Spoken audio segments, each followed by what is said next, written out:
Quels sont nos besoins fondamentaux? Qu'est-ce qui nous motive profondément? C'est ce que nous allons découvrir dans cette vidéo sur la pyramide de Maslow. C'est parti!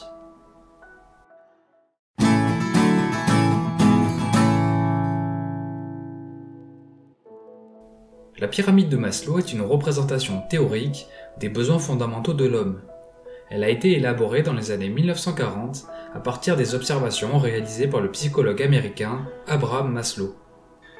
Son modèle hiérarchise 5 besoins essentiels. Il y a d'abord les besoins physiologiques. Il s'agit des besoins primaires que l'on cherche à satisfaire en priorité. Se nourrir, s'hydrater, dormir, se reproduire, se vêtir.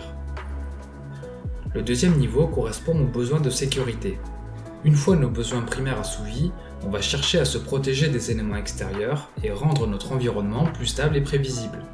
Trouver un logement décent, se constituer une réserve de nourriture, d'argent, etc. La troisième strate de la pyramide de Maslow correspond aux besoins d'appartenance.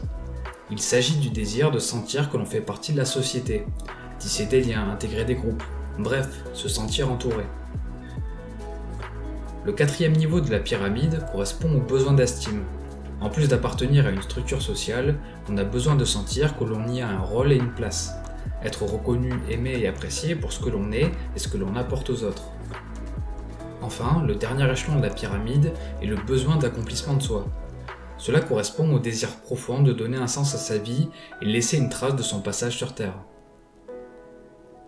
La représentation de Maslow émet l'idée que lorsqu'un groupe de besoins est satisfait, un autre va progressivement prendre sa place selon l'ordre hiérarchique.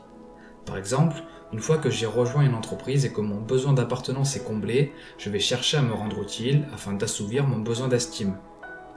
A l'inverse, lorsqu'un besoin inférieur n'est plus satisfait, il redevient prioritaire. Si je perds mon logement, besoin de sécurité, mon esprit risque de se focaliser sur la recherche de nouveau chez moi plutôt que sur mon travail. De nos jours, la théorie sur la motivation de Maslow est réfutée car elle comprend de nombreuses limites. D'une part, son modèle se base uniquement sur l'étude de la culture occidentale. Deuxièmement, la hiérarchisation des besoins est contestable. Satisfaire un besoin inférieur avant un besoin supérieur n'est pas systématique. Par exemple, certaines personnes vont privilégier leur carrière pour satisfaire leurs besoins d'accomplissement ou d'estime, quitte à sacrifier leurs relations, et donc leurs besoins d'appartenance. Et enfin, troisième critique de la pyramide de Maslow, il existe peu de données disponibles pour valider ou invalider sa théorie. Quoi qu'il en soit, on peut retenir que la pyramide de Maslow est une représentation théorique de la hiérarchisation des besoins fondamentaux de l'homme.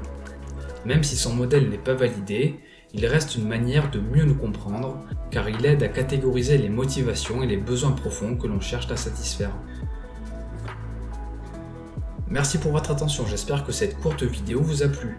Si c'est le cas, vous pouvez me le faire savoir en laissant un pouce bleu ou un commentaire. Si vous souhaitez en savoir plus sur le sujet de la motivation, je vous recommande la lecture du livre La vérité sur ce qui nous motive de Daniel Pink. Pour finir, je vous invite à vous abonner à la chaîne YouTube et à activer les notifications pour être informé lorsque de nouvelles vidéos paraîtront. C'était Mr. Fanjo, à très vite.